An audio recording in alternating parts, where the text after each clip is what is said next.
उद्देश्य गलत हो गया। फिर आप मांगने जा रहे हैं, और मांगने कौन जाता है? भिखारी।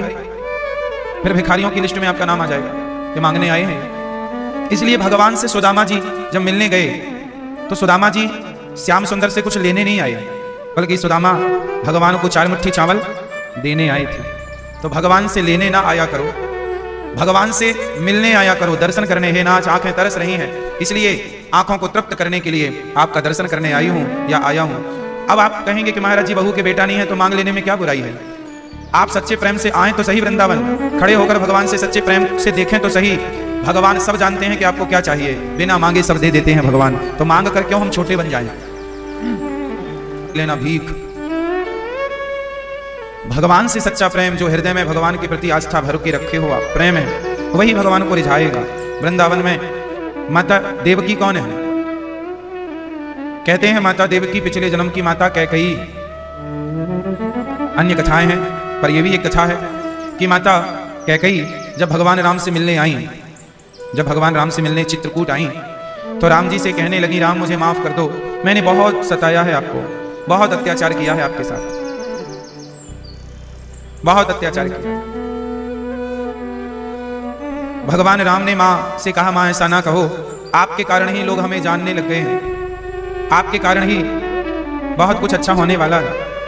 भरत जी की महिमा कैसे बढ़ेगी, रामचरित्र कैसे निखर के आएगा यदि माता कैकेयी ने राम जी को अच्छा विचार करो कि राम जी को माता कैकेयी ने वनवास ना दिया होता तो राम जी की कोई कथा ही ना होती। बताओ कौन सा चरित्र होता?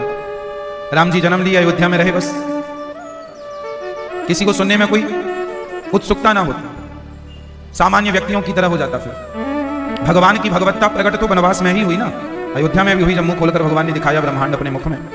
पर विशेष लीलाएं तो 14 साल में ही हुई। भगवान राम जी का धरती पर कितने वर्ष रहे? लगभग 11,500 वर्षों तक रहे। लगभग भगवान श्री राम लगभग 11,500 वर्षों तक रहे। लेकिन 11,500 वर्षों का चरित्र कहीं लिखा हुआ नहीं मिलता कि 11,500 साल तक ये करते रहे ना, वो 14 साल का ही चरित्र मिलता। क्यों? बाकी दिनों का चरित्र नहीं मिलेगा आपको, कहीं मिलेगा तो केवल 14 साल का ही चरित्र मिलेगा आपको कि इन 14 साल में ही शबरी पर कृपा की, इन 14 सालों पर जटायु पर कृपा की, इसी समय पर केवट पर भगवान ने कृपा की, इसी समय पर भगवान ने सुग्रीव पर कृपा की, बाली को मारा, इसी समय 14 साल के दौरान ही सेतु का निर्माण कराया, 14 साल के दौरान ही रामेश्वरम भगवान की स्थापना की, 14 साल के दौरान ही हनुमान जी लंका चलाए, 14 साल के दौरान ही राम जी आए, इसके बाद राम जी राजा बने, 14 साल का कार्यकाल पूरा हो गया। अब राजा बनने के बाद जो राज्य शासन किया है उसका हल्का फुल्का वर्णन है, बहुत विशेष वर्णन नहीं है। अर्थ क्या निकला? अर्थ यही है कि आप समझिएगा, आपके जीवन में जो सरल रास्ते हैं, आप सरलता से चलते रहिए, चलते रहिए। आपकी सरलता से चलने के समय को कोई देखता नहीं, पर जैसे ही आप कठिनता में पांव रखेंगे, कठिनाइयों से गुजरेंगे, सबकी नजरें आपकी तरफ होंगी। इसलिए राम जी ने सरल रास्ता नहीं अपनाया जीवन में, भगवान राम ने कठिन रास्ते अपनाए। राम जी को राजा बनना था, उसी समय 14 साल का वनवास, खुशी खुशी से लीला हुई, पूरा मौजूद है। तो राम जी के जब राम जी राजा बन गए, अच्छे दिन आ गए राम जी के, उन दिनों को कोई नहीं जानता, पर राम जी के जो मुसीबत के दिन थे, संकट के दिन थे, हम राम जी के संकटों के दिनों की ही तो चर्चा करते हैं। 14 साल कोई जंगल में घूमे तो वो संकट के दिन ही कहलाएंगे, तो उन दिनों की चर्चा है। इसलिए जीवन में आप लोग कहते हैं बड़ा स्ट्रगल है, बड़ी कठिनाई से गुजर रहे हैं, ये कठिनाई ही आपको तारों की तरह चमकाएगी। ये कठिनाई से गुजरते रहिएगा, ये वक्त भी गुजर जाएगा। और कठिनाइयों में हिम्मत ना हारिए, भगवान को ना विसारिए, जीत होगी आपकी। इसलिए राम जी ने सरल रास्ते ना अपनाकर कठिन रास्ते अपनाए हैं। इसलिए हमें भी थोड़ा कठिनाई जीवन में आए तो हिम्मत नहीं हारना चाहिए, उस कठिनाई का डट करके क्या करना चाहिए? सामना। जिसके जीवन में कोई कठिनाई नहीं है, जिसके जीवन में कोई कठिनाई नहीं है, उसका जीवन भी कोई जीवन है क्या? अरे जीवन तो वही है जिसमें कठिनाई है। सीखने को कहां मिलेगा आपको? जब तक जीवन में कठिनाई नहीं आएगी तब तक आप सीख नहीं पाएंगे। क्यों जी? सही है। तो जीवन में कठिनाई आना जरूरी है। जब लोग आपको कुछ भी कहने लग जाएं, आप अच्छे हैं फिर भी आपको बुरा कहा जाए, समझ लेना कि आपको यहां पर विवेक से काम लेना है। जीवन में, लोगों के जीवन में जब संकट आता है तो वो घबरा करके भूल जाते हैं कि हमें क्या करना चाहिए। अभी मैंने सुना कि किसी एक लड़की ने आत्महत्या कर ली। कोई फिल्मी स्टार है, उन्होंने आत्महत्या कर ली। मैं आपसे निवेदन करूं कि जीवन में कठिनाई सबके जीवन में आएगी, समाधान ये नहीं है कि हम आत्महत्या कर लें। किसी भी समस्या का समाधान आत्महत्या नहीं हो सकती। जीवन में मुसीबत आए, संकट आए तो डट करके सामना करना सीखिए। और मुझे लगता है हर माँ बाप को अपने बच्चों को यह संस्कार देना चाहिए कि मुसीबत आने पर हमें निगेटिव थॉट नहीं लाना, निगेटिव विचार नहीं लाना, हमें पॉजिटिव रहना है, हमें और मजबूत बनना। आपकी तरफ जब कोई पत्थर फेंके तो आप उन पत्थरों का क्या करते हैं? आपकी तरफ कोई पत्थर फेंका और बहुत सारे पत्थर हो गए तो आप क्या करेंगे? उन पत्थरों का क्या उपयोग है? वो पत्थर उठा उठाकर आप भी उन्हीं की तरफ फेंकने लग जाएं, ये समझदारी नहीं है। आप एक काम करिए, फ्री में पत्थर आ गए हैं तो तुरंत उन पत्थरों की सीढ़ी बनाना शुरू कर दीजिए। सीढ़ी बनाकर चढ़ करके अपनी मंजिल की ओर चले जाइए। ये समाधान है। कोई आपकी तरफ पत्थर फेंके तो आप उनकी सीढ़ियां बनाना शुरू कीजिए। उन्हीं पत्थरों को जोड़ जोड़कर सीढ़ी बनाइए और अपने लक्ष्य की ओर आगे निरंतर बढ़ते रहिए। किसी के रोके रुकना नहीं है आपको। रोकने वाले आप चलिए तो सही अच्छे रास्ते पर, अच्छे काम के लिए, लोग लटक जाएंगे आपके पांव में। रोकने के लिए आपको रुकना नहीं है। यदि रुक गए तो सब रुक गया। चलते रहे तो फिर ये लोग छूटते चले जाएंगे और कामयाब आप हो जाएंगे। कामयाबी यूं ही नहीं मिल जाती। इसलिए भगवान राम का यह चरित्र कितना बढ़िया हमें एक एक बात सिखाता है। आप लोग परेशान ना हुआ करिए। आत्महत्या कर लेते हैं कुछ लोग, मुझे बड़ा दुख होता है जब कोई आत्महत्या, अरे मौत आएगी तो मर भी लेंगे, मौत से पहले मरना क्या? मौत आएगी तो फिर वो अच्छा है कि आई गई तो चले। आत्महत्या नहीं करना चाहिए। आजकल तो जवान जवान बच्चे आत्महत्या कर लेते हैं, सफल व्यक्ति आत्महत्या कर लेता। मैंने सुना कि कोई बहुत बड़े व्यक्ति थे, काफी, अब ये सालों पुरानी बात हो गई, हजारों करोड़ का टर्नओवर था उनका, बड़े बिजनेसमैन थे, पानी में डूब के मर गए। कुछ वर्ष पुरानी घटना है हमारे देश की। क्यों मर गए? लॉस हो गया था उनका। परेशान थे कुछ लोगों से, आत्महत्या कर गए। लोगों का काम ही है आपको परेशान करना। लोगों का काम क्या है? आपको परेशान करना। वो जो लोग आपको परेशान कर रहे हैं वो तो चाह ही रहे हैं कि आप आत्महत्या कर लीजिए तो हमारा रास्ता साफ हो जाए। इसलिए आपको ऐसे लोगों से निपटना चाहिए और मजबूती के साथ। जीवन में मेरी मान्यता ये है, शास्त्र वेद पुराण सब कहते हैं, दास अनिरुद्ध भी यही कहता है, जीवन में हार जाना, हार मान लेना उससे अच्छा है कि 100 बार हार कर भी 101वीं बार जीतने का प्रयास करते रहना चाहिए। हार मान लेना इससे अच्छा है कि आप जीतने का प्रयास मरते दम तक मर गए, वो अलग विषय हो गया। ये पॉजिटिविटी है। जीवन जीना है तो आज का जीवन भी चुनौतियों से भरा हुआ है, सबका, एक का नहीं, हर व्यक्ति के जीवन में एक चुनौती है, कंपटीशन है। हर फील्ड में कंपटीशन है। आप बिजनेस करिए उसमें भी कंपटीशन मिल जाएगा। आप दुकान डाल लीजिए किराने की, आपको देख के बगल वाला भी डाल लेगा। आप कपड़ों की दुकान डाल लीजिए, बगल वाला भी सोचेगा इसकी अच्छी चल रही है, हमारी भी चलेगी। पहले नहीं डाला, अब डाल रहा है। क्यों? कंपटीशन है। कोई नहीं चाहता कि आप ठीक ठीक आगे बढ़ते रहें। इसलिए आपको क्या करना चाहिए? आप अपने रास्ते पर ये परवाह किए बिना कि कौन क्या कर रहा है, आपके भाग्य का आपको मिलता रहेगा, उसके भाग्य का उसको मिलता रहेगा। ये सत्य है। प्रत्येक प्राणी अपने अपने भाग्य का ही खाता है और उतना ही खाता है जितना कि उसके भाग्य में सुनिश्चित है। आप लोग वृंदावन क्यों आए हैं बताइए?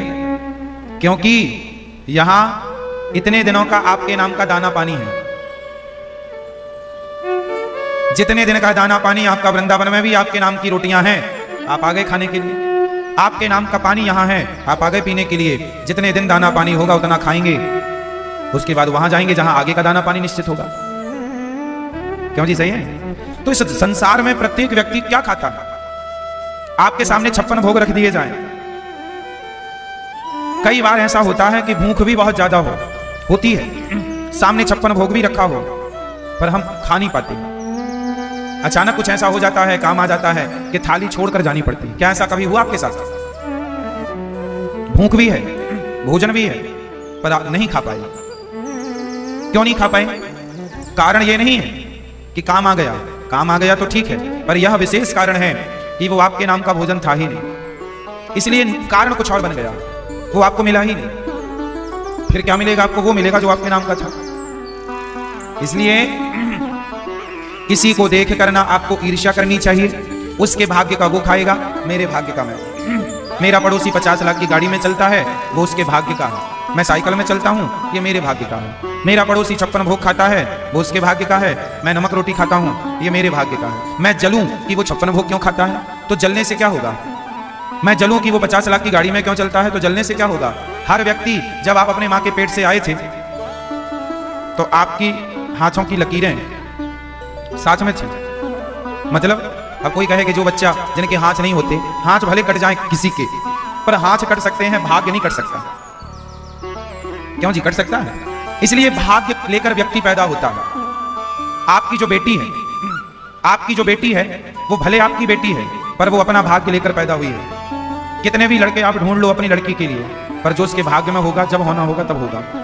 उसके बाप कितना भी अपनी बेटी को धन दौलत दे दे, लेकिन उसके भाग्य में दुख है तो दुख उसे उठाना पड़ेगा, और सुख है सुख उठाना पड़ेगा। बाप अपने बेटे को कितना भी धन दे दे, करोड़ों की संपत्ति दे डाले, लेकिन उसके भाग्य का सुख दुख उसे मिलना है। आपका बेटा भी अपना भाग्य लेके पैदा हुआ। बोलो मेरी माँ, ये बात सही है? इसलिए ना बेटे की चिंता करनी चाहिए, ना बेटी को मिलना है। वो मिलके रहेगा तो मैं लाख उपाय कर लो। राम जी वनवास जाएंगे, ये बात दशरथ जी को पहले पता थी। कब पता थी? राम जी वनवास जाएंगे, ये बात दशरथ जी को कब पता थी? आप बताओ, पता है आपको? राम जी के जन्म लेने के पहले पता हो गई थी बात। दशरथ जी को यह बात पता हो गई थी कि मेरे 4 बच्चे होंगे, और जिससे मैं ज्यादा प्यार करूंगा, राम से बड़े से, वो मुझे छोड़ के चला जाएगा, उसके वियोग में मुझे मरना पड़ेगा। ये सब कुछ दशरथ जी को पता था, सब पता था, फिर भी टाल पाए क्या? होनी टाल सके? जवाब दो। सब पता था, फिर भी क्या होनी टाल सके? मैया, फिर आपको भी पता हो जाए कि कल आपके साथ क्या होना है, पता हो जाएगा, फिर भी आप होनी नहीं टाल सकते। दशरथ जी को पता था। वशिष्ठ जी ने जन्म के पहले बता दिया था। एक बार दशरथ जी गए थे गुरु जी के पास। गुरु जी बताइए हमारे भाग्य में क्या क्या है, आप तो सर्वज्ञ हैं, त्रिकालदर्शी। वशिष्ठ जी ने कहा। वहां सुमंत्र जी भी खड़े थे। दशरथ जी से पूछा, दशरथ जी ने पूछा कि मेरे भाग्य का क्या है, बेटा बेटा होगा कि नहीं, बुढ़ापा आ गया, मेरे बाल बाल सब पक रहे हैं। बस वशिष्ठ जी ने कहा, दशरथ जी आपके 4 बच्चे होंगे, यज्ञ करने से होगा, और बच्चे होंगे, फिर आप जब राजा बनाने का संकल्प लेंगे अपने बड़े पुत्र को, तो आपकी पत्नी कैकेयी के कहने से उन्हें वनवास हो जाएगा, और आप उनके वियोग में तड़प तड़प के मरेंगे। सब बताया था, उन्हें सब पता था। जो होना है होके रहेगा, आप लाख प्रयास कर दो, होनी कोई ना टाल पाया। इसलिए जीवन बहुत आनंद से जिया करो मेरी माँ। बेटे की चिंता ज्यादा ना किया करो, बेटियों की चिंता ज्यादा ना किया करो। उसके भाग्य का सुख दुख उसे मिलेगा, बेटे के भाग्य का सुख दुख मिलेगा। जब मिले उससे जो भी, समझ लेना इसके भाग्य का है। आप मस्त रहो, आप अपना भगवत चिंतन करो, अपना परलोक सवारो। ये जीवन तो अब गुजर ही गया, जैसे तैसे समय कट गया। अब यहाँ से आगे की यात्रा कैसी रहेगी, थोड़ा उस पर विचार करो। आगे क्या करना है, क्या लेकर जाएंगे हम, इस पर चिंतन करना चाहिए। खुदा ने बंटवाए। और तभी भगवान को मारने के लिए पूतना आ गई। देखो, भगवान ने अभी जन्म ही लिया है, भगवान ने अभी कुछ बिगाड़ा नहीं है किसी का, लेकिन मारने के लिए लोग पहले ही खड़े। हाँ, पूतना लोक बालघिनी राक्षसी रुधिरासना जिघांसयापहरये स्तनम दत्वापसद्गतिम। पूतना मौसी चल पड़ी मारने। क्या, कैसे मारेंगी? जहर पिलाकर। आज के युग में यह पता लगा पाना बड़ा कठिन है कि जिन्हें आप अपना मान रहे हैं वो आपके अपने हैं कि नहीं। क्यों? पूतना मौसी बड़ी सुंदर बनकर आई, पर मुख बड़ा सुंदर है, स्वरूप बड़ा सुंदर है, पर अपने स्तनों में क्या लगाकर आई है? जहर लगाकर आई है कि कन्हैया को पिलाऊंगी ये जहर, कन्हैया मर जाएगा। कन्हैया भी जन्म लिए हैं, 6 दिन के हैं कि पूतना मारने के लिए जहर लेकर आ गई। ये देखो, ये दुनिया तो बैठी ही है तुम्हें जहर देने के लिए। अब ये पता लगाना बड़ा कठिन है आज के युग में कि कौन हमें अमृत पिलाने आया है और कौन हमें जहर पिलाने आया है, कौन आपका हितैषी है और कौन आपका दुश्मन है। अच्छा, पहले के दुश्मन अच्छे थे, जो खुल के दुश्मनी सामने खड़े हो जाते थे, मैं आपका दुश्मन हूं। आज के दुश्मन उन दुश्मनों से ज्यादा खतरनाक इसलिए हैं क्योंकि आपके साथ रह रह करके वो आपकी जड़ें काटने में लग जाते हैं। बाहर के दुश्मनों को पहचानना ठीक भी, पहचान भी लिया जा सकता है, घर के दुश्मनों को कैसे पहचानेंगे? झांसी की रानी अंग्रेजों से तो लड़ गई, पर खुद के गद्दारों के सामने हार गई। पृथ्वीराज चौहान अपने दुश्मनों से तो 15 बार जीत गए, 16 बार पराजित कर दिया है ना। मोहम्मद गौरी को पृथ्वीराज चौहान ने अनेक बार पराजित कर दिया, लेकिन एक बार वो हार गए। कब? जब अपनों ने गद्दारी कर दी। जयचंद्र, हाँ या ना? तो आज तक का इतिहास गवाह है, बाहर के दुश्मनों से लड़ना कठिन नहीं है, घर के दुश्मनों से लड़ना कठिन है। इसलिए आज के युग में इसका एक ही उपाय है कि आप लोगों से मतलब ही ना रखें ज्यादा। ये उपाय है कि आप लोगों से जितना मतलब रखेंगे। अच्छा, एक चीज आपको बताऊं, समाज में कहां हम गलती करते हैं, मेरे जीवन का अनुभव क्या कहता है, जरा सुनिएगा। गलतियां कहां करते हैं हम लोग, सुनिए। एक दोस्त, एक आदमी है जिसके 4-6 दोस्त हैं। 4-6 दोस्त साथ में बैठ के चाय पीते हैं, साथ में ही खाते पीते हैं और साथ में अधिक समय गुजारते हैं। तो अभी क्या हुआ, उन 4 दोस्तों में जो एक दोस्त था वो सोचा कि अपने दोस्तों के साथ में व्यर्थ में समय गुजारता हूं, कभी यहां घूम रहा हूं, कभी यहां चाय पी रहा हूं, कभी यहां समय व्यर्थ जा रहा है। तो एक दोस्त ने सोचा क्यों ना मैं अपना खुद का बिजनेस शुरू कर दूं, क्यों ना मैं अपना खुद का कुछ काम शुरू कर दूं। तो एक ने काम स्टार्ट किया, अपना कुछ बिजनेस, और वो उसमें आगे बढ़ने लगा।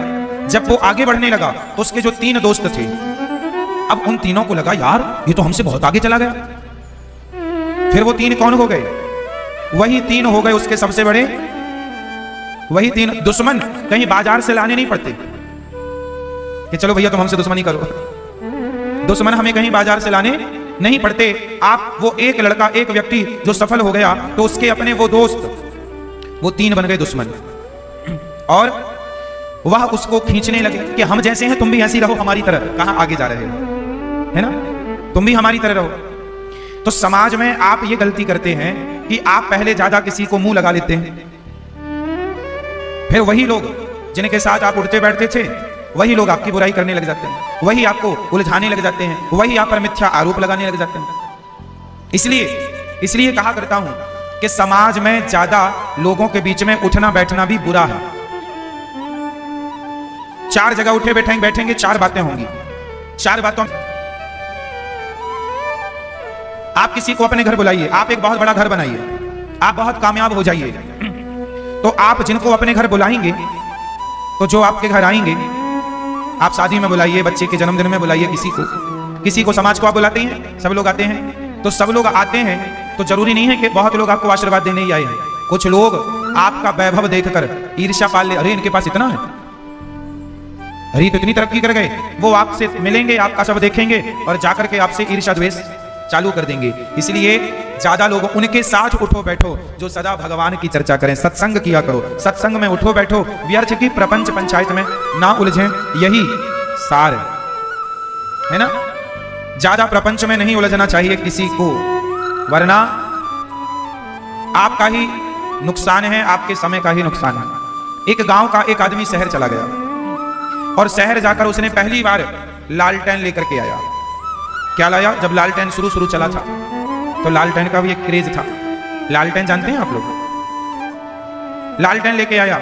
अब उसने अपने आंगन में लालटेन जलाया, और लालटेन ऐसा होता है कि आंगन में हवा चलती रहे तो भी जलता रहे, क्योंकि कांच का सपोर्ट रहता है उससे। क्यों? अब वो लाया, अब सारे गांव के लोग आए, भैया ये क्या चीज ले आए तुम, हमारा दिया तो हवा में बुझ जाता है, तुम्हारा बुझ नहीं रहा है। अब सारे गांव वाले देखने आए उसकी लालटेन। अब गांव वालों में कानाफूसी चालू हो गई, यार भैया अपन सबके घर में अंधेरा है, इसके घर में उजेला, क्या करें कि इसके घर में भी अंधेरा हो जाए क्या करें कि इसके घर में भी अंधेरा हो जाए। तो गांव के सभी लोगों ने, कुछ लोगों ने जो ईर्ष्या वाले थे, उन लोगों ने प्लान बनाया। उन लोगों ने कहा या तो इसका लालटेन हम लोग फोड़ दें,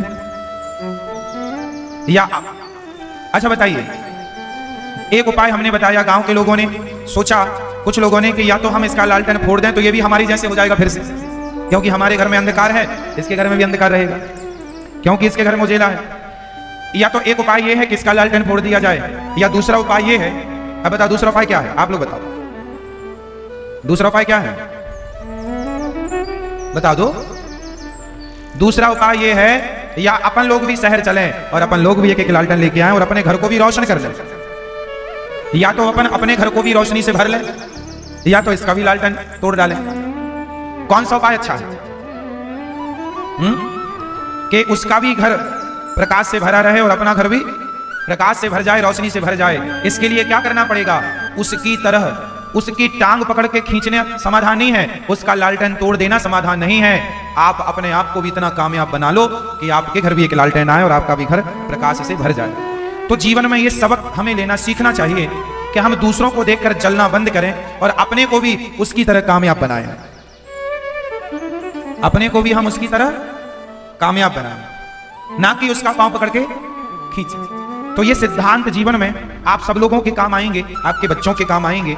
पूतना मौसी जैसे लोग भी समाज में रहते हैं जो जहर लेकर के चली गई और भगवान को जहर पिलाना चाह रही हैं, पर भगवान ने पूतना को देखते ही अपनी आंखों को बंद कर लिया। पूतना मौसी ने अपनी आंखें, बोलो मेरी मां, अपनी आंखें बंद कर ली। पूतना ने अपनी आंखें मूंद ली। अब भगवान कृष्ण ने अपनी आंखें मूंद ली पूतना को देखकर। आज से क्या हुआ? आपके लिए एक मैसेज है, यह मैसेज भगवान से मिल रहा है। भगवान श्री कृष्ण कहना चाहते हैं कि जो लोग आपके लिए जहर लेकर खड़े हों, जो लोग सदा आपके लिए बुरा सोचते हो, ऐसे लोगों को देखकर नेत्र बंद कर लो और नहीं अपने को। भगवान ने पूतना को देखना ही बंद कर दिया, नेत्र बंद कर लिए। देखना भी नहीं चाहिए ऐसे लोगों को जिनके मुख में तो राम राम है, बगल में छुरी है। ऐसे लोगों को देखना नहीं चाहिए। आप लोग भी अच्छे लोगों से दोस्ती करना सीखिए, ऐसे लोगों से बचिए। अच्छा, जो आदमी किसी के लिए भी कपट रखता हो उस आदमी से आप दोस्ती मत कीजिए, क्योंकि वो आदमी जिसके अंदर कपट आज किसी और के लिए है, कल आपके लिए भी तो कपट रख सकता है। ऐसे लोगों से दूरी बनाइए जिनके अंदर कपट हो, जिनका हृदय निष्कपट भाव, जो निष्कपट हैं, जो सच्चे हैं, सीधे हैं, सरल हैं, सहज हैं, ऐसे लोगों से दोस्ती करना सीखिए। भोले हैं जो अंदर बाहर एक से। भगवान कृष्ण ने नेत्र बंद कर लिए। हम देखना भी ठीक नहीं समझते क्योंकि पूतना का तन सुंदर है, मन सुंदर नहीं। देखो मैसेज है ये आपके लिए, है ना। भगवान को पूतना ने उठाया और अपना स्तन मुंह में दे दिया। भगवान ने जहर पिया, जहर पीने लगे भगवान। और जहर पीने के बाद भगवान ने क्या किया? थोड़ा दूध था, दूध पीने लग गए। अब थोड़े से प्राण थे पूतना के, भगवान श्री कृष्ण ने प्राण पीने शुरू कर दिए और प्राण पी करके पूतना को मार दिया भगवान ने। इससे क्या मैसेज मिला? ये कथा ये कहती है कि जीवन में हमें या तो ऐसे लोगों से दूरी बना लेनी चाहिए, दुष्टों से, है ना, या फिर जब वो आपने आंख बंद कर ली, आप, भगवान ने तो पूतना को देखा नहीं, पर पूतना फिर भी पास आ रही है और फिर भी पंगा ले रही है, तो आप अपने आप को इतना स्ट्रांग बनाइए कि आप पहले तो दुष्टों को इग्नोर करें, पर फिर भी वो आपके पास आए तो आप इतने मजबूती से उनके सामने खड़े होइए कि आपसे डरकर वो सदा सदा के लिए चले जाएं, है ना। अपने आप को इतना मजबूत कीजिए। फिर पूतना का भगवान ने प्राणों का पान कर लिया और पूतना जब गई, पूतना के शरीर से चिपके रहे भगवान, वो उड़ती रही, प्राण पिए नीचे गिरी। नंद बाबा कर चुका कर आए, यहां मैया भगवान को उठा कर ले गई और गाय की पूंछ से लाला की नजर उतारती हैं। अब भगवान कंस के यहां से कर चुका कर नंद बाबा जी आए। वसुदेव जी ने कहा कि बड़ा संकट है, गोविंद पर जाइए, समझाया। और यहां पूतना का शरीर नंद बाबा को मिला। कुल्हाड़ी से काट काट करके अनेक चिताएं बनाई, चिताओं पे शरीर रखा, आग लगाई। पूतना के शरीर से दुर्गंध नहीं निकली। क्या निकली? जोर से क्या निकली? सुगंध। क्यों निकली? पूतना भले राक्षसी थी, भले दुष्ट थी, पर भगवान के पास आई। भगवान कहते हैं मेरा भक्त कितना भी बड़ा पापी हो, दुष्ट हो, पर मेरे चरणों में समर्पण कर दे, मैं सारे पापों को क्षमा करके मोक्ष का अधिकारी बना देता हूं। गोस्वामी जी संहित वही जो मेरे सन्मुख होता है, जब जो मेरे सन्मुख होता है, मैं उसे कितना भी बड़ा पापी हो उसका उद्धार कर दिया करता हूं, उसको परम धाम परम गति दे दिया करता हूं। तो मेरे गोविंद, मेरे भगवान परम दयालु हैं। पूतना जैसी पापनी को तार दिया है, तो आप और हम तो पूतना से फिर भी बहुत अच्छे हैं, क्यों मेरी मां? इसलिए पूतना पर कृपा करी है तो हम पर भी कृपा करेंगे कभी ना कभी। ये विश्वास रखिएगा। कि भगवान हम सब पर बड़ी कृपा कभी ना कभी जरूर करेंगे। इसलिए तो ठाकुर जी की कृपा हम लोगों को मिलती रहे, उसके लिए सदा आप भगवत चिंतन करते रहा करिए, भगवान को याद करते रहा करिए। भूलू ना हे नाथ, मैं आपको कभी भूलू नहीं। पूतना पर कृपा हुई। अहो बकीयम स्तन काल कोटम जिघांसयापा यदाप्यसाध्वी लेभे गतिम धात्युचितां ततोन्यम कंबा दयालु शरणं व्रजेम। बड़ी कृपा की भगवान ने, न जाने कौन से गुण पर दयानिधि रीझ जाते हैं, यही सदग्रंथ कहते हैं, यही हरिभक्त गाते हैं। भगवान बड़े दयालु हैं, कौन से गुण पर किस पर कब रीझ जाएं कोई नहीं जानता। ऐसे परम दयालु भगवान के श्री चरणों में बारंबार नमस्कार करते हैं। बोलिए कृष्ण कन्हैया लाल की जय, जय जय श्री। तो भगवान पूतना पर कृपा करते हैं और करवट बदले तो शकटासुर आया, छकड़े पर जाकर बैठा। भगवान ने शकटासुर पर कृपा की, उसको भी मार गिराया भगवान ने। फिर तृणावर्त आया, तृणावर्त को मारा। बवंडर के रूप में आया, गर्मियों में हवा चलती ना गोल गोल, उसके रूप में आया और भगवान ने तृणावर्त को मार गिराया, मार दिया। तृणावर्त पर कृपा हुई। माता देवकी पिछले बार में ये कैकेयी माँ थी, जब माता कैकेयी राम जी से मिलने चित्रकूट गई, राम मुझे माफ कर दो। राम जी ने कहा माँ मैं आपको कैसे बताऊं कि मैं आपसे नाराज नहीं हूं माँ। कैकेयी माँ ने कहा यदि तुम नाराज नहीं हो तो मुझे को वचन दो। हाँ हाँ क्या चाहते हो? एक इच्छा है मेरी, पूरी करोगे? हाँ हाँ जरूर। कैकेयी माँ ने कहा राम तुम मेरे पुत्र बनकर आना अगले जन्म में। भगवान ने कहा माँ मैं पुत्र तो बन जाऊंगा पर आपका दूध नहीं पी सकता। इसलिए भगवान ने कैकेयी माँ को देवकी बनाकर भेज दिया। जन्म तो लिया पर दूध ना पिए। दूध किसका पीते हैं? माँ यशोदा का। तो दूध माँ यशोदा का पीते हैं। क्या बताएं भगवान। अच्छा यहां पर एक छोटी सी कथा और है। कहा जाता है कि भगवान श्री कृष्ण यशोदा ने क्या जन्म दिया था, बेटा या बेटी? हाँ? यशोदा ने बेटा भी जन्म दिया था और बेटी भी जन्म दी थी। ये कथा बड़ी गूढ़ है, कभी कभी मैं आपको सुनाता हूं ये कथा, हर बार नहीं सुनाता। ये बड़े बड़े संतों का और ग्रंथों का भी मत है। ये मत क्या है समझिएगा। कहा जाता है कि जब भगवान श्री कृष्ण, अच्छा भगवान की आने की प्लानिंग तो कई युगों पहले हो जाती है। तो भगवान श्री कृष्ण की प्लानिंग थी यशोदा माँ का बेटा बनने की, कि मैं इनके गर्भ से ही जन्म लूंगा। पर माता कैकेयी ने बीच में मांग लिया कि हम आपकी माँ बनना चाहते हैं। तो भगवान ने कहा थोड़ा प्लानिंग चेंज कर दी भगवान ने। तो प्लानिंग जब चेंज हुई तो क्या हुआ समझिएगा। माता देवकी के यहाँ एक पुत्र हुआ जिन्हें हम कृष्ण कहते हैं, जिन्हें लेकर के वसुदेव जी चले। ये तो आप सब जानते हैं। अब यशोदा की बात बताऊं। माँ यशोदा ने अष्टमी की रात्रि को उन्होंने 2 बच्चों को जन्म दिया था। एक थी वो कन्या जिसे वसुदेव जी ले गई थी, पर एक बेटे को भी जन्म दिया था माता यशोदा ने। वो बेटा कहां गया? तो यशोदा माँ का बेटा और देवकी माँ का बेटा, ये दोनों मिलकर एक हो गए। ये दोनों, ये भगवान है ना, क्योंकि भगवान ने कह दिया था यशोदा माँ से मैं तुम्हारा भी बेटा बनूंगा, और कह दिया था देवकी माँ को तुम्हारा भी बनूंगा। तो अब भाई 2 बेटे बनने हैं, तो दोनों के बेटे बने, पर दोनों मिलकर एक हो गए। ये मर्म कोई जान ना सका संतों के मुख से, और कुछ ग्रंथों में भी इसका कहीं कहीं प्रमाण मिलता है। तो देवकी पुत्र और यशोदा पुत्र दोनों मिलकर, क्योंकि वो भगवान है, वह एक रूप भी बना सकते हैं, अनेक रूप भी बना सकते हैं। अभी कथा आएगी आगे कि जब ब्रह्मा जी ने भगवान के मित्रों को चुराया, बछड़े और ब्रजवासी ग्वाल वालों को, तो वहां भगवान स्वयं ब्रजवासी बन गए, खुद ग्वाल वाल बन गए, खुद बछड़े बन गए। तो भगवान अनेक रूप में। जब राम जी 14 साल का वनवास पूरा करके गए और अयोध्या के सारे लोग सोचे कि पहले राम जी मुझसे मिलेंगे, तो राम जी को लगा कि पूरे लोगों से एक एक से मिलने में तो सालों लग जाएगा। तो जितने लोग थे उतने राम बन गए। एक समय में सबको ऐसा लगा कि पहले हमसे मिले, पहले हमसे मिले। ये मर्म कोई ना जान सका। तो भगवान है, वो अनेक रूप बना सकते हैं। समझ में आई ना? तो यशोदा और देवकी माँ के पुत्र दोनों अलग अलग समय पर, समय एक ही लगभग था, पर अलग अलग जगह जन्म लेते हैं, पर दोनों मिलकर एक हो जाते हैं। और श्री कृष्ण को लेकर के आए वसुदेव जी और कन्या को लेकर गए। अब यहां तक तो बात स्पष्ट हो गई। अब आगे सुनो। जब भगवान को लेने अक्रूर जी आए और भगवान को वृंदावन से लेकर जाने लगे, तो कंस को जिस कृष्ण ने मारा, अब आपको बताना होगा कि कंस को जिस कृष्ण ने मारा वो कृष्ण कौन थे? देवकी पुत्र या यशोदा पुत्र?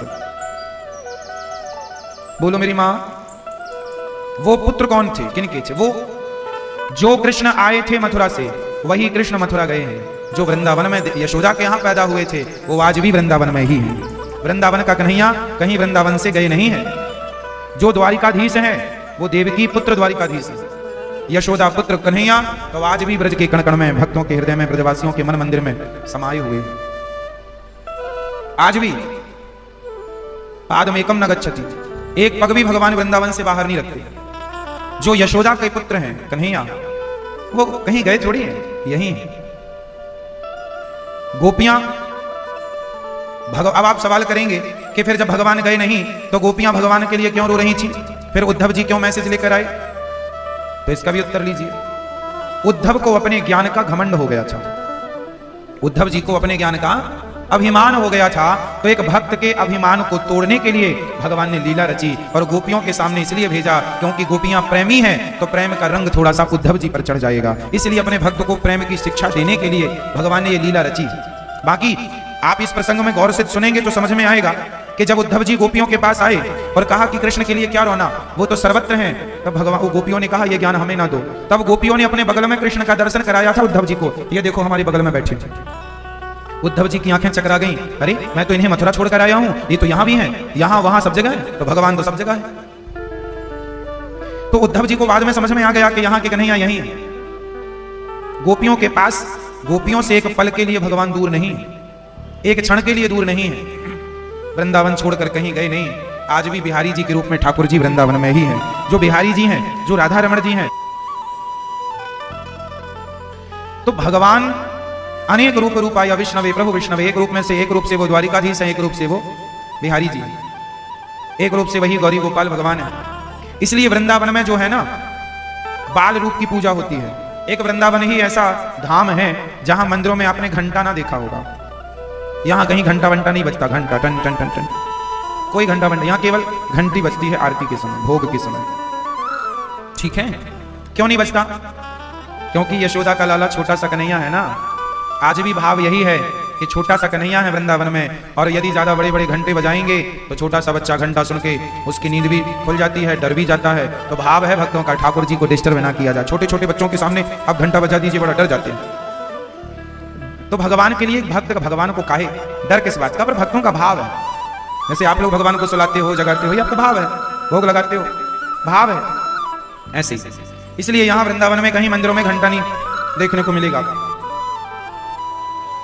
क्योंकि यहां सदा बाल रूप की पूजा होती है। जो आपके गोपाल जी होते हैं ना, लड्डू गोपाल जी, यह भी बाल रूप ही होते हैं, छोटे से गोपाल जी। लड्डू गोपाल जी के हाथ में जो ये लड्डू होता है, ये लड्डू नहीं, ये मक्खन का गोला।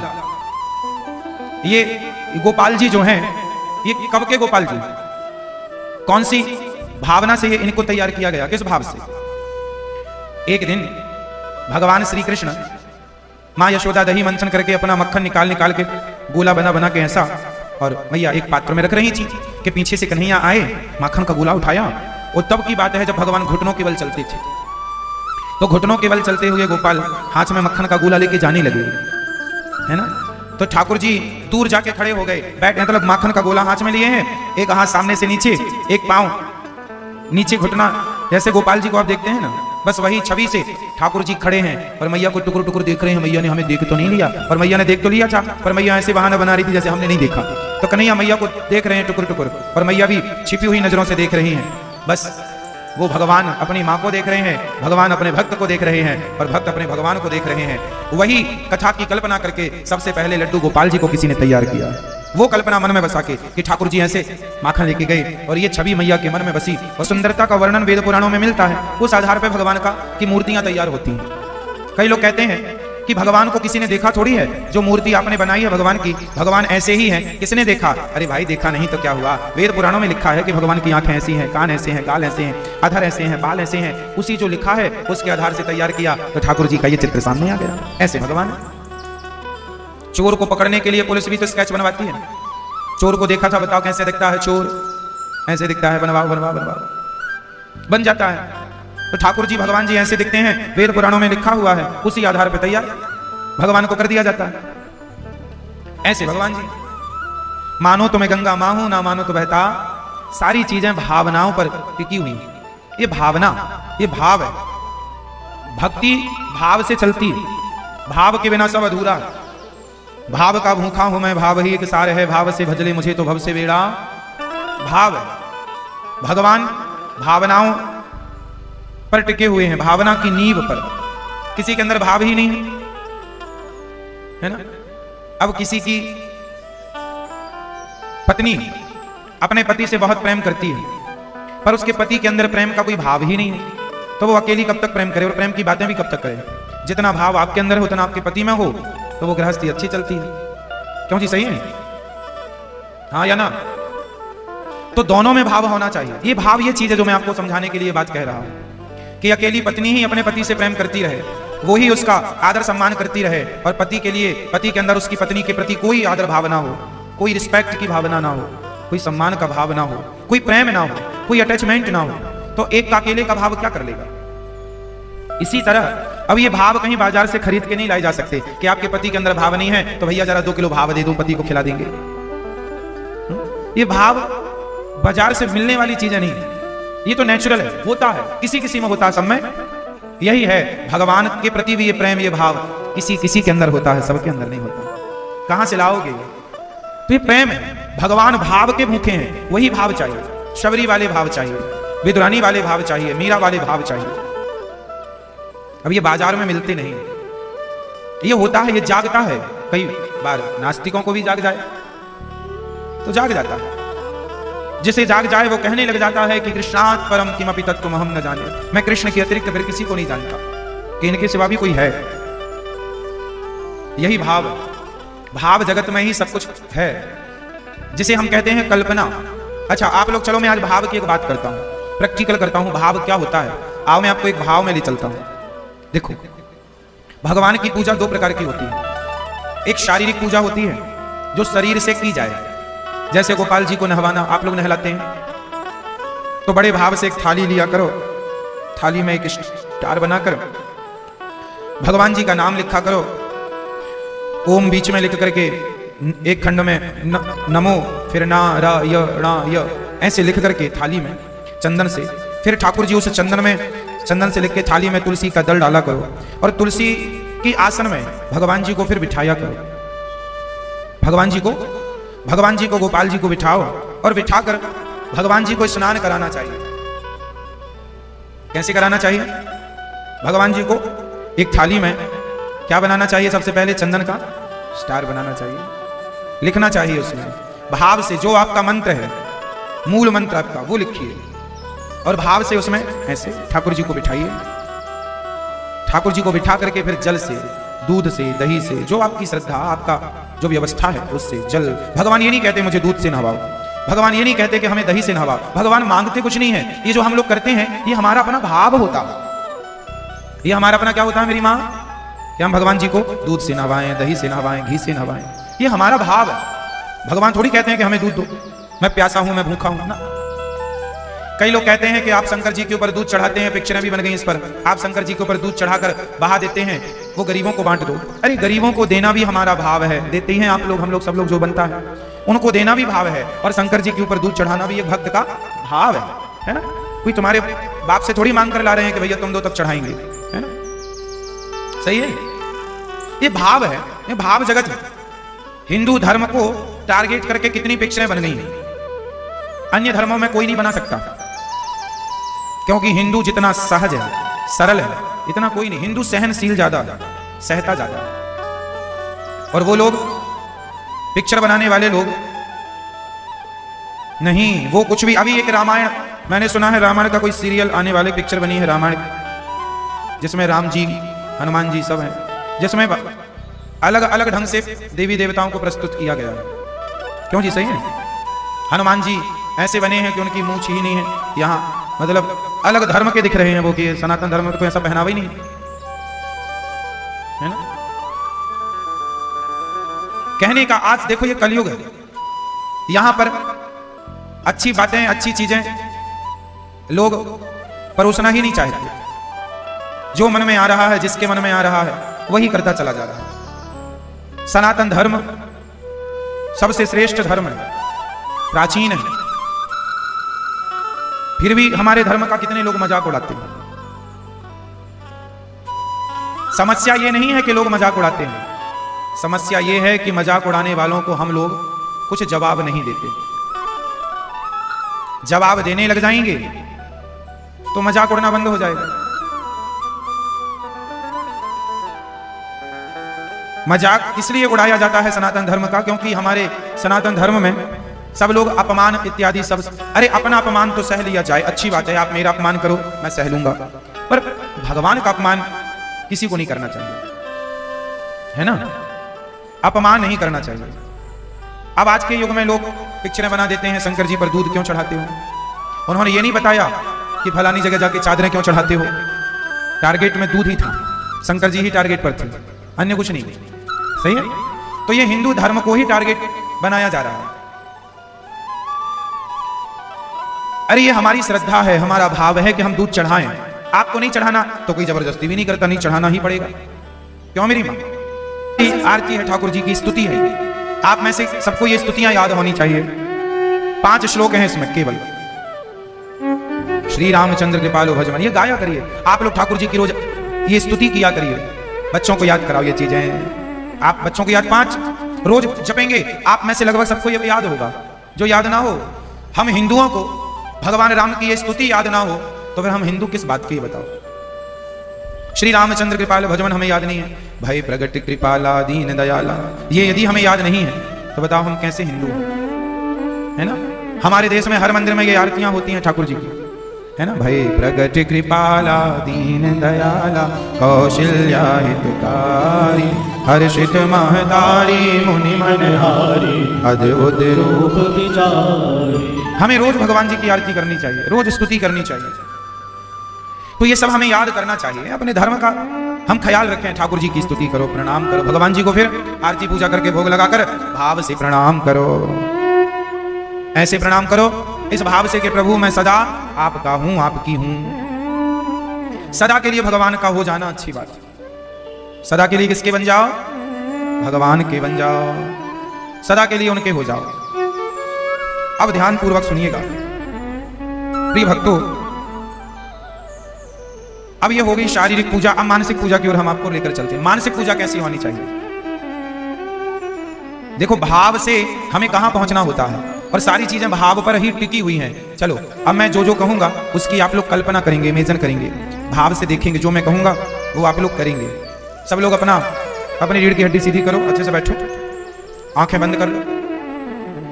और भाव की पूजा कैसे की जाती है, भगवान किसके भूखे हैं ये समझिएगा। जो जो मैं कहूं वो आपको करना है, बैठे बैठे। सब लोग आंखें बंद करिए। जो टीवी पर सुन रहे हैं आप लोग भी भाव बनाइए मेरे संग। सब लोग अपनी आंखें बंद करिए, और सभी लोग जो टीवी पर सुन रहे हैं, जो अपने गांव शहर अपनी गली अपने घर में हैं, आप भाव बनाइए कि आप लोग भी वृंदावन मन से आ रहे हैं। भाव बनाओ कि हम वृंदावन जा रहे हैं। अब आइए सब लोग हम चले भाव से यमुना जी की ओर। सब लोग भाव बनाइए कि हम यमुना जी की तरफ जा रहे हैं, माँ यमुना जी का दर्शन करने।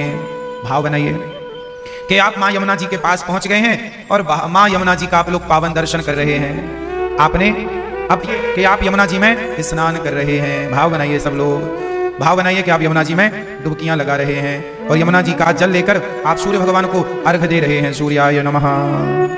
भाव बनाइए कि आप यमुना जी का जल स्नान करके सूर्याय नमः, मित्राय नमः, खगाय नमः, भास्कराय नमः, सूर्य अर्घ दे रहे हैं। भाव बनाइए कि आपने यमुना जी स्नान करने के बाद अब अपने कपड़े बदलकर, वस्त्र बदलकर, अब हम सीधा बिहारी जी के दर्शन के लिए वहीं से वहीं चल रहे हैं।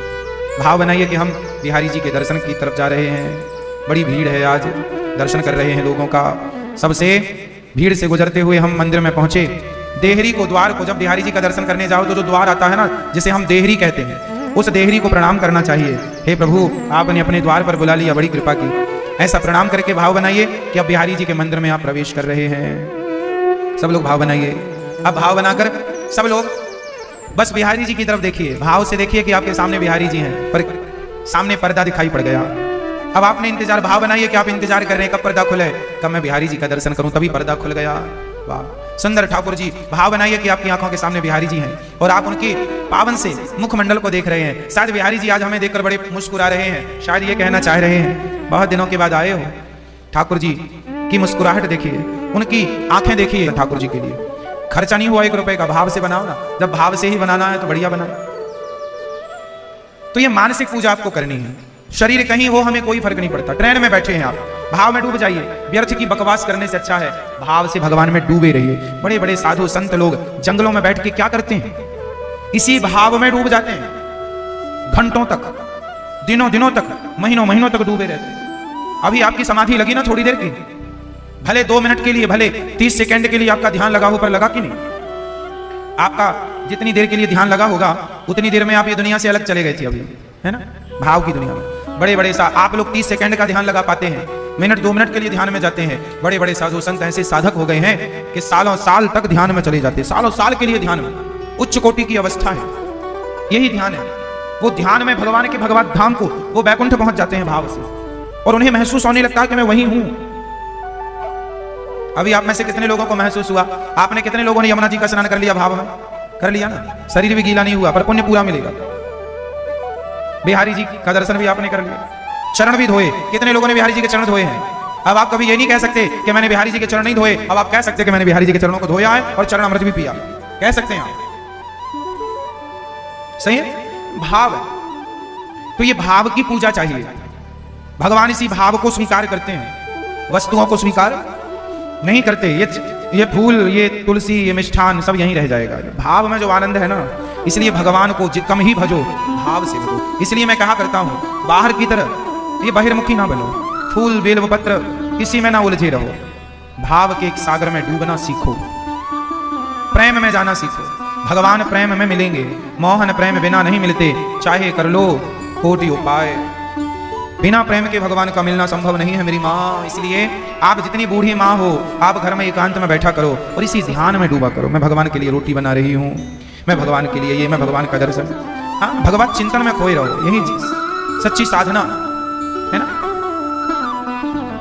भगवान को देखने में मन ऐसा लग जाए कि बस फिर कुछ देखने का मन ना करे, हाँ ना। हाँ,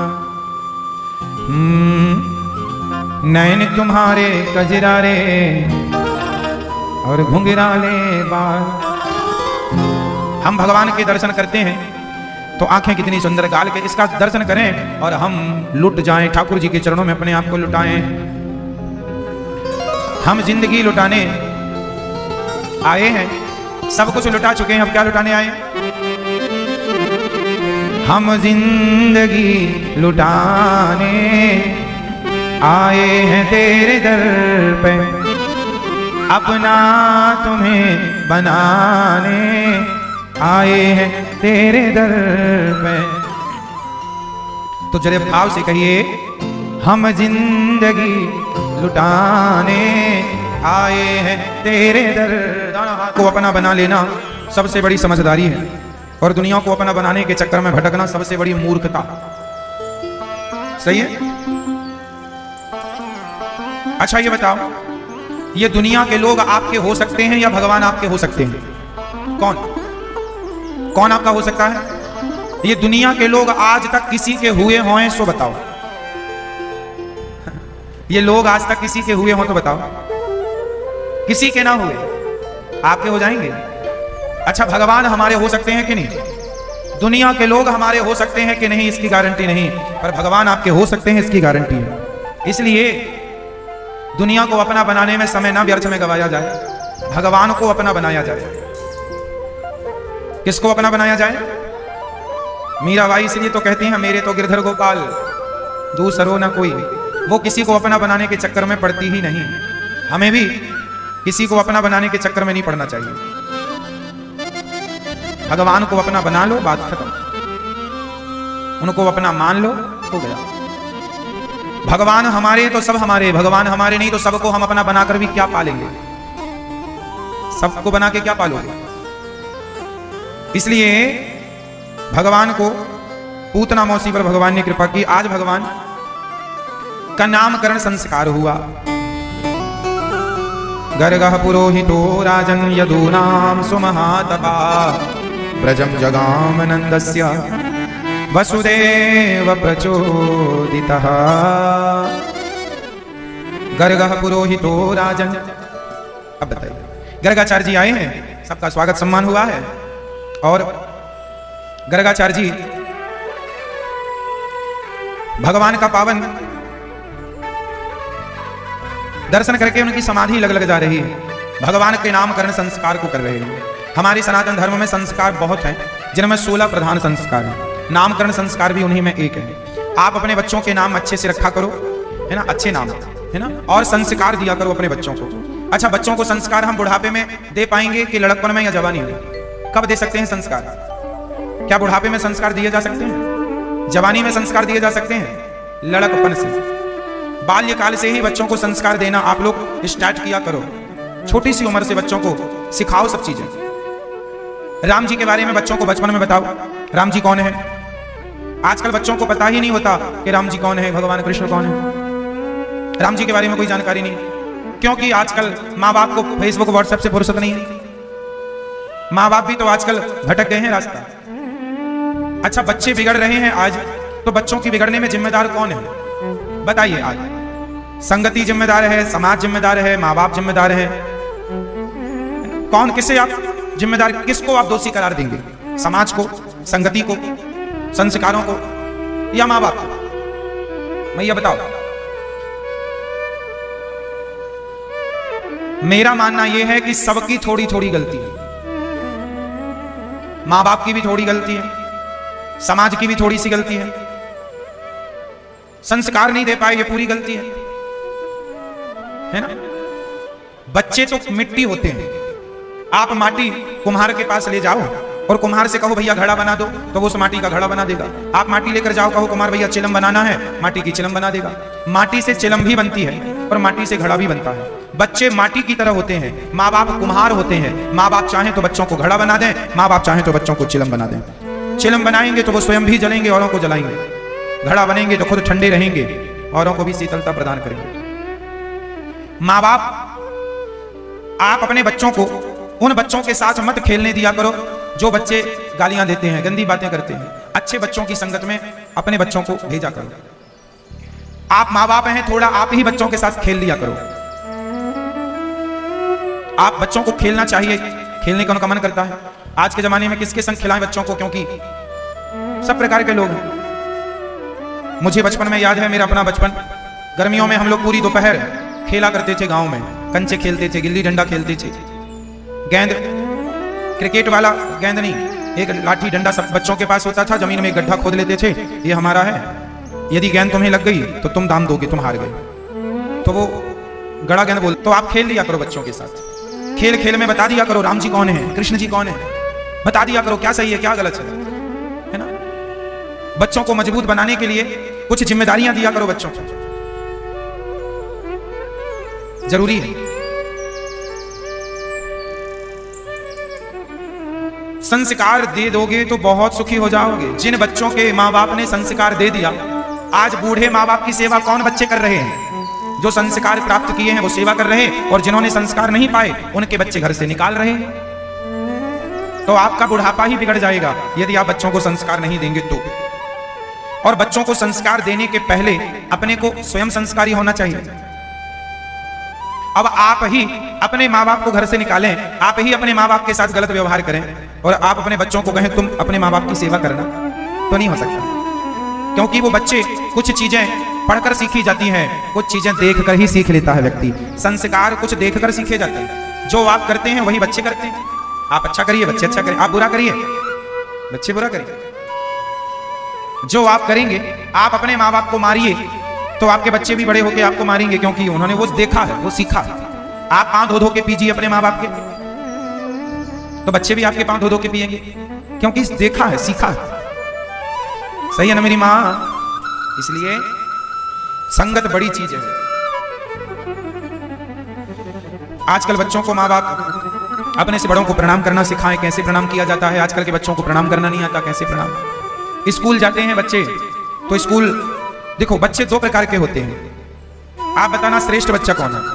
एक बच्चा वो है जो स्कूल में हम जो पढ़ाया गया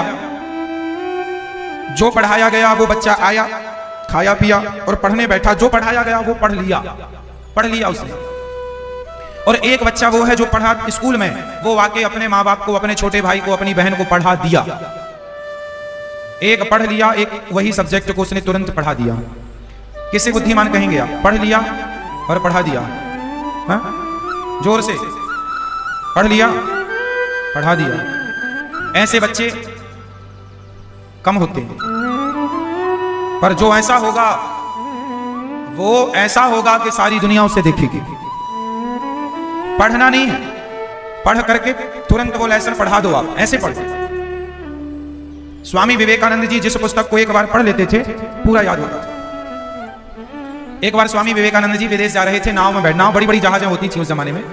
ये बिल्कुल सच्ची कथा है, स्वामी विवेकानंद जी के पुस्तक में पढ़ी हुई कथा है। स्वामी विवेकानंद जी ने नाव में बैठे थे तो किसी जो नाव का हेड रहा होगा, जो कह सकते हैं ड्राइवर रहा, कुछ भी रहा, उसने अखबार रखा था बगल में। तो स्वामी जी की जिज्ञासा हुई, उन्होंने कहा जरा अखबार दीजिए, आप जब नाव चला रहे हैं तो आप पढ़ ना पाएंगे, जब आप पढ़ लें तो हमें बताना, हम दे देंगे। स्वामी जी को उसने अखबार दे दिया। स्वामी विवेकानंद जी ने अखबार को पढ़ना स्टार्ट किया, पूरा अखबार पढ़ा, और पढ़ करके वो रखना ही चाहते थे कि तभी समुद्र में हवा तो चलती रहती है, कोई पकड़ कमजोर कम हुई, वो अखबार उड़ गया और समुद्र में चला गया। कहां से लाए वो अखबार? अब गीला हो गया समुद्र में, कहां ढूंढे?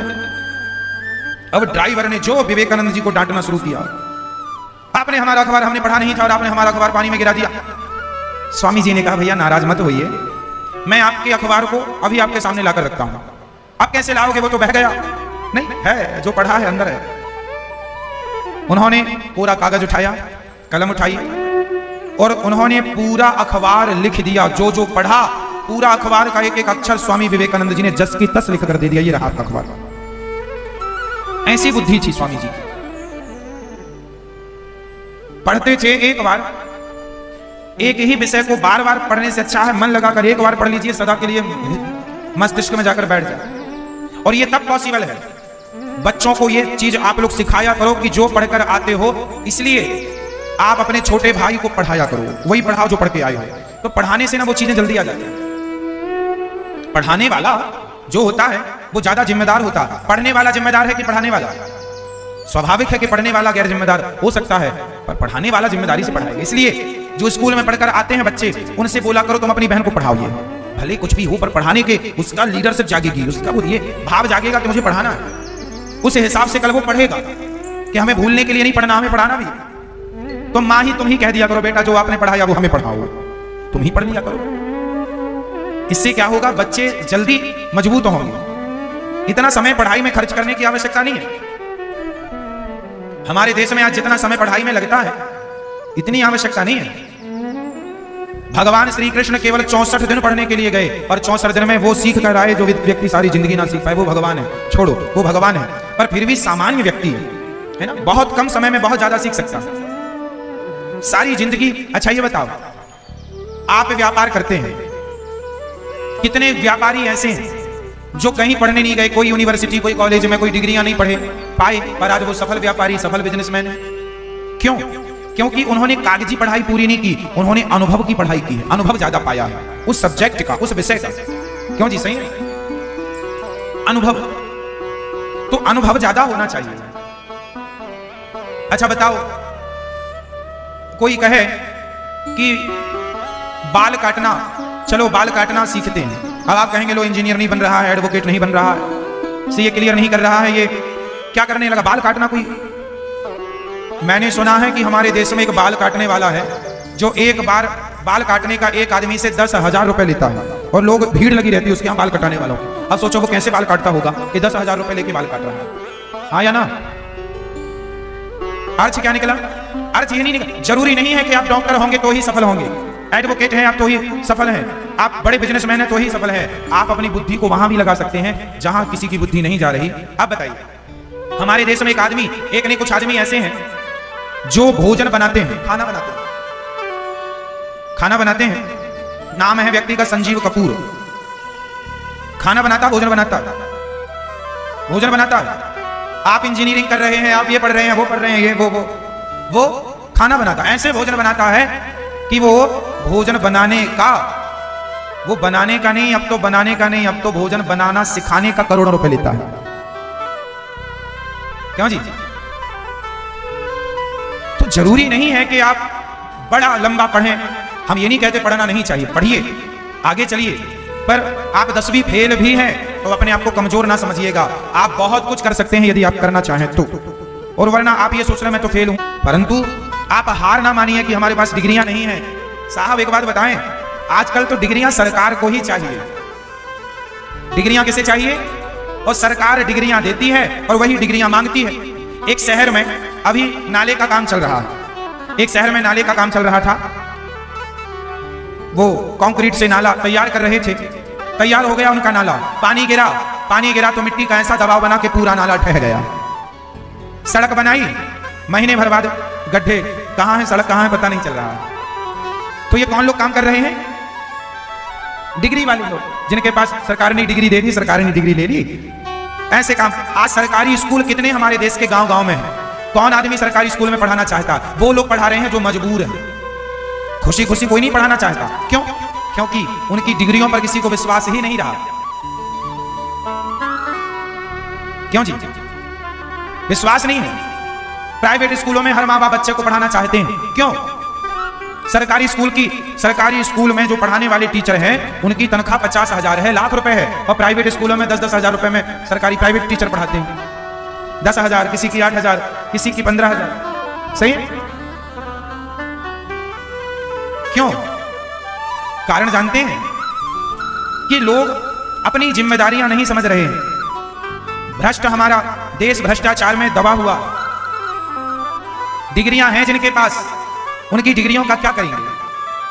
कितने ऐसे लोग हैं मेरी मां जो नहीं पढ़े लिखे, पर वो आज बड़े बड़े स्कूलों में वो स्कूलों को संभाल रहे हैं। पढ़े लिखे लोगों को प्रिंसिपल बनाकर उनकी देखरेख में बड़े बड़े स्कूल चला रहे हैं, खुद अंगूठा छाप, लेकिन बड़ी बड़ी यूनिवर्सिटियां खुद संभाल रहे हैं, खुद संभाल रहे हैं। पढ़े लिखे लोगों को ले आए, चलो भाई संभालो, दिमाग आपका है। पढ़े लिखे लोगों की कमी थोड़ी, कितने चाहिए आपको पढ़े लिखे लोग मिल जाएंगे। उन पढ़े लिखे लोगों को भी हैंडल करने वाला दिमाग चाहिए। वो दिमाग जरूरी नहीं है कि पढ़े लिखे व्यक्ति में ही हो, एक अनपढ़ आदमी में भी हो सकता है। यदि आप कुछ करना चाहते हैं तो ये मत सोचिए कि आप नहीं पढ़े लिखे। अरे कोई बात नहीं, हम जो पढ़े हैं उतने से हम बहुत कुछ कर सकते हैं। कितने लोग ऐसे हैं 5वीं तक पढ़े हैं और आज बहुत कुछ कर रहे हैं। हमारे एक जानने वाले भक्त हैं, दिल्ली रहते हैं, भागवत जी भी उन्होंने कराई है।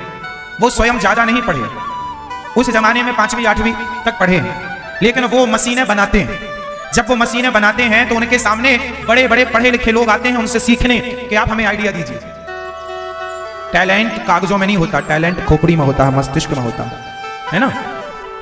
यदि आपके अंदर योग्यता है तो आपको डिग्री की आवश्यकता नहीं है, और डिग्री है तो अच्छी बात। हम ये नहीं कहेंगे यहाँ कि डिग्री ना हो, पढ़ाई लिखाई करो, अच्छा है, पर नहीं पढ़ पाए तो भी हार मानने की जरूरत नहीं है। ये कहना ये है, समझ रहे हैं आप लोग? बस यही है कि आप पढ़ लिख करके देश के लिए कुछ करिएगा। आपकी शिक्षा कहीं बोझ ना बन जाए आप पर, देश पर। जो लोग पढ़ लिख कर भी बड़े बड़े पदों में जाकर भ्रष्टाचार करने लग जाते हैं, मुझे लगता है इनकी शिक्षा ये बोझ बन गए हैं। जब तक जिएंगे भ्रष्टाचार करेंगे, है ना। तो ऐसी शिक्षा क्या काम की जो आपको भ्रष्टाचारी बना दे। अरे ईमानदारी से आप अपने जीवन को आगे बढ़ाएं और अपने देश को आगे ले चलें, ऐसा ना हो। आज देखिए हमारे देश में हर शहर में सड़कें बनती हैं, महीने भर बाद फिर खोद दी जाती हैं कि ये लाइन डालना भूल गए। बनाने में कितना खर्चा लगा, खोदने में कितना खर्चा लगा, तीसरी बार बनेगी, दूसरी बार फिर कितना खर्चा, कहां से आता है पैसा। विदेशों में एक चीज बनती है तो पूरी प्लानिंग से बनती है, 100 साल के लिए बनती है कि हम एक ही काम को 100। हमारे देश में क्या होता है, एक काम को 100 बार किया जाता है। सड़क बनाई फिर खोदी, फिर बनाई फिर खोदी। ये सरपंच आया तो इसने बनाई, वो सरपंच आया उसने बनाई। हर सरपंच सड़क बनाता, आगे का काम होता ही नहीं, क्योंकि वही खोदना है वही बनाना है। एक बार ऐसी बना लो कि 100 साल के लिए बन जाए, तब आगे दूसरे काम करेंगे, तब ना विकास होगा। एक कोई खोद खोद के बनाएंगे क्या होगा। हमारे शहरों का विकास क्यों नहीं हो रहा। वही सड़क पिछली बार भी खुदी थी, पिछली बार भी बनी थी, वही सड़क इस बार भी खुदी है, इस बार भी बन रही है। आगे का सोच ही नहीं सकते। बोलो हमारे देश में ऐसा होता है कि नहीं? हर शहर में होता है। हमारे गांव गांव में देखो, पिछला सरपंच भी सड़क बनवाया था, वो सरपंच, इस सरपंच के आते आते वो सड़क खराब हो गई, इस सरपंच ने भी सड़क बनवाई, वही सड़क बनवाई। सड़कें ऊंची हो गई, लोगों के घर नीचे हो गए, क्योंकि सड़क हर 5 साल में बनती है। बोलो हाँ या ना। जब आप लोगों का घर बना होगा तो सड़क से ऊंचा था, अब सड़क ऊंची हो गई, सड़क का पानी घर में आता है।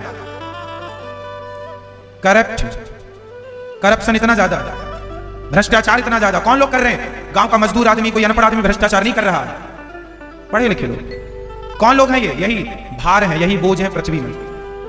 शिक्षा खर्च ये नहीं है कि आप भ्रष्टाचारी हो जाएं। शिक्षा का अर्थ है वही शिक्षक श्रेष्ठ शिक्षक है, वही पढ़ा लिखा श्रेष्ठ पढ़ा लिखा है, मान्य होगा जो ईमानदारी से अपने उस काम को करता हो जो उसे काम दिया गया। ईमानदारी कल की घटना है, कुछ महीनों पुरानी घटना है। एक ओवरब्रिज बन रहा था, नीचे से गाड़ियां जा रही थी, ओवरब्रिज की वो बड़ी सी जो लंबी बीम होती है वो गिर गई। गाड़ियों में ना जाने कितने लोग स्पॉट पे मारे गए। पता लगाया गया कि वो गिरा कैसे। बोले वो इंजीनियर ने वो काम करना भूल गया था, वो काम नहीं कर पाया, उसे कसना भूल गया था, है ना, नट बोल्ट से कसना भूल गया, सोचा कल कस लेंगे। लेकिन इतना बड़ा वजन ऊपर रखा है, कैसे बिना नट बोल्ट के रखेगा? कितनी बड़ी लापरवाही।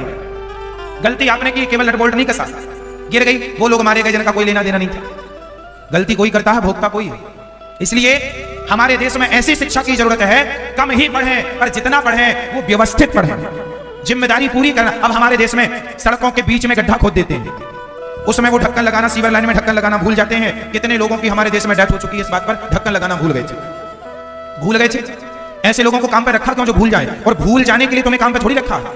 ये जिम्मेदारी नहीं है कि भूल गए काम। मैं 7 दिन भागवत सुनाता हूं, मैं अपने काम को याद रखता हूं कि मैं किसी कथा का विस्तार करता हूं, किसी कथा को सूक्ष्म करता हूं, पूरी सुनाता हूं, छोटा या बड़ा करके सुनाता हूं, भूलता नहीं हूं। मैं बैठा ही इस काम के लिए हूं, मैं जिस काम के लिए बैठा हूं मैं वही काम भूल जाऊं तो बताइए फिर मेरा बैठना व्यर्थ हो गया कि नहीं? हमारे देश में ऐसा चल रहा है कि आप जिसको जिस काम के लिए रखेंगे वो बात, अरे हम भूल गए थे, ये कोई बात नहीं होती। आपकी भूल से कितने लोग मारे गए? सीवर की लाइन में आपने ढक्कन लगाना भूल गए, लोग गाड़ियां गिर गई, लोग मर गए, उसके ऊपर कितने लोग मारे गए। आए दिन ये खबरें आप सुनते रहते हैं, केवल एक आदमी की लापरवाही से। बस यही हमारे देश में लोग जिम्मेदार नहीं कि जो काम करें उसे पूरा करके पूरा नहीं। 5 बज गए मैं जा रहा हूं, क्यों? क्योंकि मेरा 5 बजे तक का काम था, काम भले पूरा नहीं हुआ हो, 20 सड़क में सरिया बिछी है, भले कोई गिर जाए मर जाए पर हम जाएंगे नहीं जी, ये जिम्मेदारी नहीं है। आप अपना काम पूरा कीजिए, आपके किए काम अधूरे काम से किसी को हानि ना हो, ये शिक्षा है, ये जिम्मेदारी है। इंजीनियर अपनी जिम्मेदारी पूरी करे। कई डॉक्टर ऐसे हैं ऑपरेशन करते हैं, कैंची पेट के अंदर छोड़ देते हैं, बोलो हाँ या ना? कितने डॉक्टर ऐसे हैं जो सुई अंदर छोड़ देते हैं, कैंची अंदर छूट गई, बोलो हाँ या ना? सुना आप लोगों ने? तुम डॉक्टर किस बात के हो? क्या पढ़ा है आपने? अरे अपने फील्ड में मास्टर बनो, जो काम है उसमें गलती की गुंजाइश ना हो। मेरा सिद्धांत है मैं थोड़ा काम करूं पर जो काम करूं वो गलती ना हो उसमें। मैं गलती करूं तो फिर मैं काम का स्पेशलिस्ट कैसे माना जाऊंगा? फिर मैं क्या काम कर रहा हूं?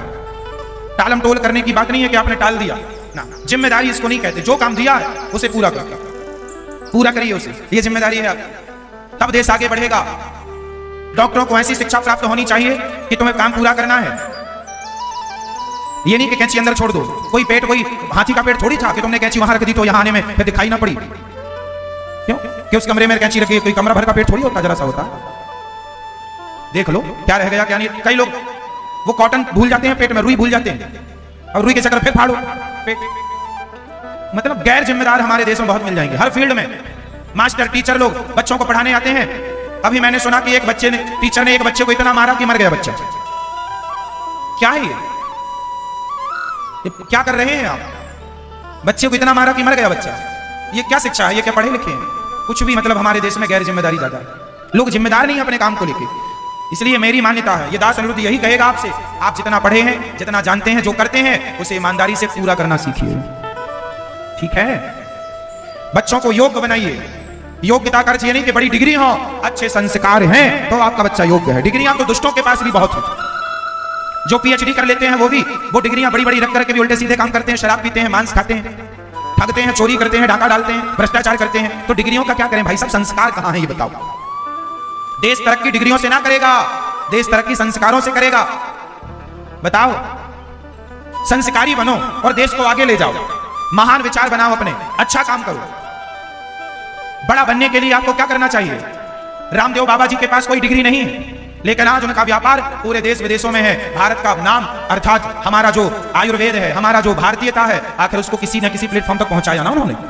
तो जरूरी नहीं है कि आपके पास डिग्री हो तो ही आप ये करें। व्यापार का कोई अनुभव नहीं था रामदेव बाबा जी को, लेकिन फिर भी उन्होंने अपने व्यापार को बहुत सफल बनाया। कहने का तात्पर्य है डिग्रियों से व्यापार सफल बनाना।